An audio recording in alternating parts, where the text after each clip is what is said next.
샬롬, 샬롬, 샬롬, 샬롬.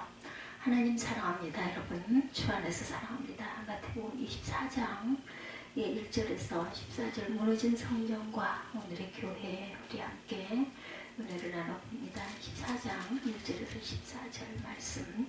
예수께서 성전에서 나와서 가실 때 제자들이 성전 건물을 가리켜 보이려고 나오니 대답하여 이르시되 너희가 이 모든 것을 보지 못하느냐. 내가 진실로 너희에게 이르노니 돌 하나도 돌 위에 남지 않고 다 무너뜨려지리라.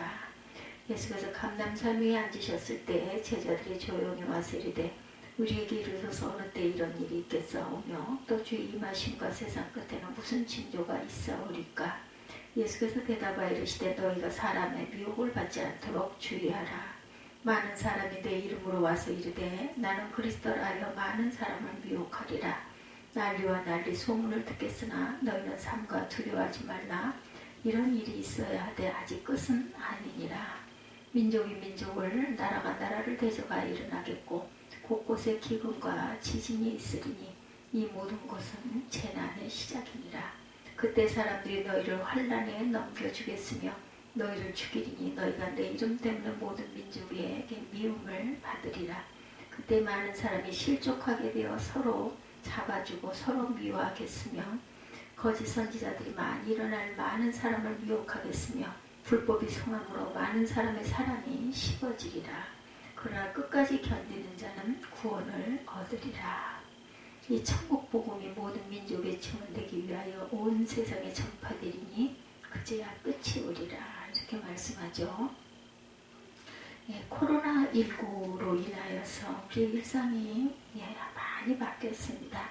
1년 가까이 시간이 흐르는 동안 사람들이 많이 모이는 곳에 가기를 기피하죠.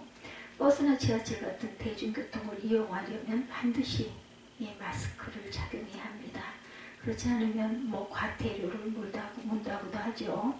자기 자신은 물론이고 주위 사람을 위해서도 마스크 착용은 필수입니다. 사람들이 한 공간에 모이는 교회도 당연히 예외가 아니죠. 대부분 교회들이 영상을 통해서 비대면 예배를 많이 드립니다. 그리고 어렵게 교회에 모이더라도 예배 외에 다른 모임은 가질 수가 없고 식사 또한 전혀 할 수가 없게 되었어요. 결과적으로 코로나19는 사람들을 교회에서 많이 떠나게 만듭니다. 코로나19는 말 그대로 광풍이라고 할 수가 있겠죠. 오늘 봉독한 본문 말씀에 보면 예수께서 예루살렘 성전의 파괴와 종말을 예언하시죠. 당시 예루살렘 성전은 헤로드 왕이 유대인들의 환심을 사기 위해서 증건하고 있었어요. 근데 예수께서 돌 하나도 돌려 남지 않고 무너지게 될 것이라고 예고하셔요. 과연 그 말씀대로 성전은 완전히 무너지죠. 그렇게 된 직접적인 계기는 주후 66년에 일어난 유대인들의 봉기였습니다. 결국 그 봉기는 주후 70년 티투스 장군에 의해서 진압이 되고 그 과정에서 예루살렘 성전은 완전히 무너져 버리고 맙니다. 학자들은 오늘 봉독한 말씀을 종말장이다 이렇게 부릅니다. 마태복음 23장에 보면 예수께서 바리새인들과 서기관들의 외식을 지적하시면서 그들을 향해서 준엄한 심판을 예고하시죠. 사실 성전 파괴는 바리새인들과 서기관들의 죄 때문이었다 해도 과언이 아닐 것입니다. 그들은 마태복음 23장에 예수님께서 바리새인들과 서기관들의 외식을 지적하시면서 그들을 향해 준엄한 심판을 예고하셨어요. 사실 성전 파괴는 바리새인들과 서기관들의 죄 때문이었다 해도 틀린 말이 아닙니다. 예수께서 서기관들과 바리새인들이 선지자를 배척하고 죽인 죄를 비롯한 여러 가지 죄를 지적하십니다. 화려한 모습으로 증건되었던 성전은 이스라엘의 죄 때문에 다시 무너져 내리고 말았어요. 성전은 하나님의 임재의 상징입니다. 성전은 결코 무너지면 안 되죠. 그렇지만 건물의 화려함이 하나님의 임재를 결코 보장할 수 없다라는 사실을 우리도 분명히 기억해야 합니다. 내셔널 지오그래픽이 세계 열망 10대 시나리오라는 영상을 제작한 바가 있어요. 1위가 합성 바이러스 출현입니다. 2위가 인간의 통제를 벗어난 인공지능, 3위가 핵전쟁, 4위가 지구온난화를 통한 기후재해, 5위가 인공 블랙홀, 그리고 6위가 변종 바이러스입니다. 이런 멸망에 관한 시나리오들을 보면 공통점이 한 가지 있는데 하나님께서 만드신 창조 질서를 사람들이 멋대로 깨뜨렸다라는 겁니다. 그럴 때 감당할 수 없는 큰 재난이 찾아옵니다. 코로나19 사태도 이런 위험을 알리는 경고로 받아들여야 합니다. 우리가 너무 오만하게 살았는데 비록 좀 늦었지만 이제부터라도 반성하고 좀 더 겸손하게 살아야 되겠죠.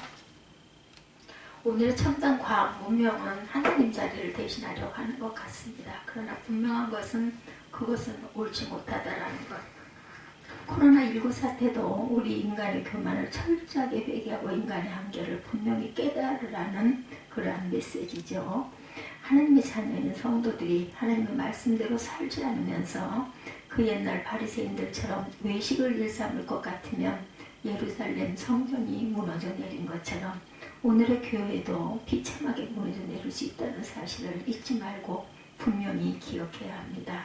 이스라엘의 역사를 보면 그들은 하나님의 진노하심을 보고 회개하고 돌아와 구원을 받은 경우가 참으로 많았습니다. 그런 의미에서 코로나19가 만연한 이 지구는 인류의 죄악성을 보신 하나님께 진노하신 현상이라고 말할 수가 있겠죠. 이 하나님께서 진노하신 현상은 놀랍게도 우리 인간의 회개의 현장이 될 수 있고 또 은혜의 현장이 될 수가 있습니다.